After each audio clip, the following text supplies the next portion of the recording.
নমস্কার বন্ধুরা, আপনারা কেমন আছেন? আশা করি সবাই ভালো আছেন। আজকে আমি আপনাদের জন্য নিয়ে এসেছি একটি দারুণ চাকরির খবর। যারা কেন্দ্র সরকারের চাকরি খুঁজছেন তাদের জন্য এটি একটি সুবর্ণ সুযোগ। দিল্লি হাইকোর্ট থেকে জুনিয়র জুডিশিয়াল অ্যাসিস্ট্যান্ট এবং রেজিস্ট্রার পদে বিভিন্ন এবং বিশাল নিয়োগ বিজ্ঞপ্তি প্রকাশ হয়েছে।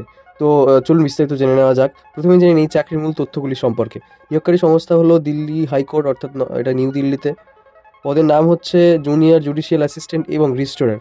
এবারে নিয়োগের মোট সংখ্যা হলো 152টি শূন্যপদ রয়েছে, যা সত্যি কিন্তু একটি বড় সংখ্যা। চাকরির স্থান হবে নয়াদিল্লি। এটি একটি কেন্দ্র সরকারের গ্রুপ বি চাকরি, যা অত্যন্ত মর্যাদাপূর্ণ। পে লেভেল হলো 6, যা 7 পে কমিশন অনুযায়ী নির্ধারিত হবে। এবং আবেদনের মাধ্যম কিন্তু সম্পূর্ণ অনলাইন, অর্থাৎ ঘরে বসে কিন্তু আপনি আবেদন করতে পারছেন। এবার জেনে নিই বিভিন্ন ক্যাটাগরি অনুযায়ী কতগুলো পদ রয়েছে। দেখুন বন্ধুরা, ইউআর বা আনরিজার্ভ ক্যাটাগরিতে রয়েছে 44টি পদ। ওবিসি ক্যাটাগরির জন্য রয়েছে মোট 62টি পদ। এসসি ক্যাটাগরির জন্য রয়েছে 12টি পদ। এসটি ক্যাটাগরির জন্য রয়েছে 20টি পদ এবং ইডাব্লিউএস ক্যাটাগরিতে 14টি পদ রয়েছে। এছাড়াও পিডাব্লিউবিডি অর্থাৎ দিব্যাঙ্গদের জন্য সরকারি নিয়ম অনুযায়ী কিন্তু সংরক্ষণ প্রযোজ্য থাকবে। এবার আসছে শিক্ষাগত যোগ্যতার বিষয়। প্রথম শর্ত হলো আপনাকে অবশ্যই স্বীকৃত বিশ্ববিদ্যালয় থেকে গ্র্যাজুয়েশন পাস করতে হবে। যে কোনো বিষয়ে গ্র্যাজুয়েশন থাকলে কিন্তু হবে। দ্বিতীয় এবং সবচেয়ে গুরুত্বপূর্ণ শর্ত হলো আপনাকে টাইপিং স্পিড কিন্তু ভালো থাকতে হবে। আপনার কম্পিউটারে ইংরাজি মিনিটে মিনিমাম আপনাকে 35টা শব্দ হচ্ছে কি টাইপ করতে হবে। এটা একটি সত্যি এটা একটা কোয়ালিফাই টেস্ট, কিন্তু এটাতেই নেওয়া হবে বেসিক্যালি। ঠিক আছে, এবার জেনে নিই বয়স সীমা সম্পর্কে। ন্যূনতম বয়স হতে হবে 18 বছর এবং সর্বোচ্চ বয়স হতে হবে 32 বছর। কাট অফ ডেট হিসাব ধরা হবে 1 জানুয়ারি 2026।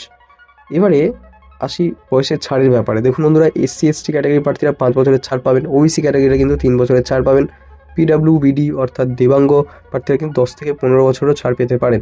এবং এক্স সার্ভিসম্যান বা প্রাক্তন সেনাদের জন্য হচ্ছে সরকারি নিয়ম অনুযায়ী কিন্তু ছাড় প্রযোজ্য থাকবে। এবার সবচেয়ে গুরুত্বপূর্ণ অংশ বেতন এবং সুবিধা। বেসিক পে শুরু হচ্ছে প্রায় 35,400 টাকা থেকে। এর সাথে পাবেন বিভিন্ন ভাতা, যেমন ডিএ অর্থাৎ মহার্ঘ ভাতা, এইচআরএ, বাড়ি ভাড়া, ট্রান্সপোর্টেশন, সমস্ত কিছু, সমস্ত অ্যালাউন্স কিন্তু প্রোভাইড করা হবে। সব মিলিয়ে একটা গ্রস স্যালারি হবে মাসে আনুমানিক 60,000 টাকা থেকে 70,000 টাকা, তারও বেশি অনেক ক্ষেত্রে। এছাড়াও পাবেন অন্যান্য সুবিধা, যেমন মেডিকেল সুবিধা, বিভিন্ন ধরনের ছুটি, অনেক ধরনের পেনশন, সেই সমস্ত কিছুটাই কিন্তু আপনি পাবেন। এবার জেনে নিই কীভাবে আবেদন করবেন এবং কিভাবে আপনার নির্বাচন হবে। নির্বাচন প্রক্রিয়াটা আগে জেনে নিই। প্রথম ধাপ হবে সিবিটি অর্থাৎ কম্পিউটার বেসড টেস্ট। এতে থাকবে 120টি প্রশ্ন, মোট 120 নম্বরের।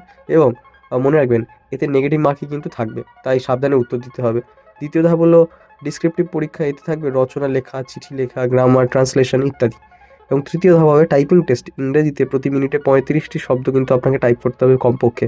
এটি শুধুমাত্র কোয়ালিফাই টেস্ট, অর্থাৎ পাস করতে হবে, কিন্তু এর নাম্বার মেরিট লিস্টে যুক্ত হবে না। ঠিক আছে, ইন্টারভিউ বা সাক্ষাৎকার এরপর লাস্ট স্টেপ, চতুর্থ স্টেপ। এটি হবে 15 নম্বরে এবং ফাইনাল মেরিট তৈরি হবে মেন পরীক্ষা এবং ইন্টারভিউয়ের নম্বরের ভিত্তিতে।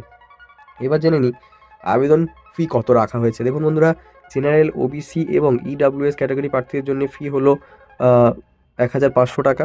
এসসি এসটি পিডাব্লিউডি ক্যাটাগরি প্রার্থীদের জন্য কিন্তু কিছুটা কম, 1,300 টাকা, অর্থাৎ 1,300 টাকা হচ্ছে কি আপনাকে পেমেন্ট করতে হবে। পেমেন্ট মোডটা একবার বলি, এটা সম্পূর্ণ কিন্তু অনলাইনে, যেহেতু আবেদন করছেন পেমেন্ট মোডটাও অনলাইনে। ডেবিট কার্ড, ক্রেডিট কার্ড বা নেট ব্যাঙ্কিংয়ের থ্রু থেকে আপনি কিন্তু ফি জমা করতে পারেন। এবার সবচেয়ে গুরুত্বপূর্ণ অংশ, তারিখগুলো একটু মনে রাখুন।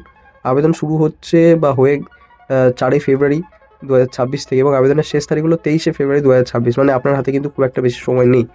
ঠিক আছে, কারেকশন উইন্ডো অর্থাৎ ফর্মে কোনো ভুল হলে সংশোধন করার সুযোগ পাবেন 27 ফেব্রুয়ারি, ওকে, 2026 পর্যন্ত। এবং পরীক্ষার তারিখ পরে জানানো হবে অফিসিয়াল ওয়েবসাইটে, সেই কারণে আপনাকে নজর রাখতে হবে। এবার বন্ধুরা দেখুন কীভাবে আবেদন করবেন, এর ওপর একটা কমপ্লিট ভিডিও টিউটোরিয়াল আমি বানিয়ে দেবো। তার আগে সাধারণত আপনারা ফিল আপ করে থাকেন বিভিন্ন ধরনের চাকরির ফর্ম, সুতরাং এটা এটা খুব একটা ব্যতিক্রম নেই। যদিও তাও আপনাদের অসুবিধা হয় অবশ্যই কমেন্টে জানাতে পারেন, আমরা তার উপর সেপারেটলি একটা ডেডিকেটেড ভিডিও বানাবো। এবার জানি কীভাবে স্টেপটা তবু আপনাকে বলে রাখি যে কী কী স্টেপ থাকবে ফর্ম ফিল আপে। দেখুন, দিল্লি হাইকোর্টের অফিসিয়াল ওয়েবসাইটে যান এবং আপনার ইমেল এবং মোবাইল দিয়ে আপনাকে রেজিস্টার করতে হবে। আবেদন ফর্মে আপনার ব্যক্তিগত এবং শিক্ষাগত তথ্য সঠিকভাবে পূরণ করতে হবে। প্রয়োজনীয় ডকুমেন্টস আপলোড করতে হবে এবং মধ্যে রয়েছে আপনার ছবি, সিগনেচার এবং থাম্বনেল ইমপ্রেশন। ঠিক আছে, এছাড়াও থাকবে আপনার পঞ্চম যেটা ধাপ থাকবে, অনলাইনে ফিটা আবেদন করতে হবে এবং তারপরে সাবমিট করার পর একটা প্রিন্ট নিয়ে নিতে হবে। ঠিক আছে, খুব সিম্পল স্টেপ। আর 5টা সরকারি চাকরিতে যেরকম স্টেপ বাই স্টেপ করতে হয়, রেজিস্টার করতে হয় নিজের ইমেল মোবাইল দিয়ে, তারপরে ফর্মটাকে ঠিকঠাকভাবে নিজের তথ্য দিয়ে পূরণ করতে হয়, তারপরে যে যে জিনিসগুলো রিকোয়ারমেন্ট আছে, ডকুমেন্টস বা সমস্ত কিছু, ছবি, সিগনেচার, এগুলো সব আপলোড করতে হয় একটা নির্দিষ্ট সাইজে, এবং তারপরে অনলাইনে ফি, তারপরে সাবমিট। এইটাই কয়েকটা স্টেপ, এছাড়া তো কিছু নেই।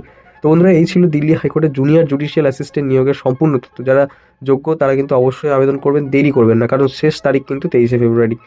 ভিডিওটি যদি ভালো লাগে তাহলে অবশ্যই লাইক করুন, শেয়ার করুন এবং চ্যানেলটিকে সাবস্ক্রাইব করে বেল আইকন প্রেস করে দিন, যাতে ফিউচারে এরকম নতুন নতুন সরকারি এবং বেসরকারি চাকরির আপডেট সবার আগে আপনার কাছে পৌঁছে যায়। Till then, tata, bye bye, ভালো থাকবেন, ধন্যবাদ।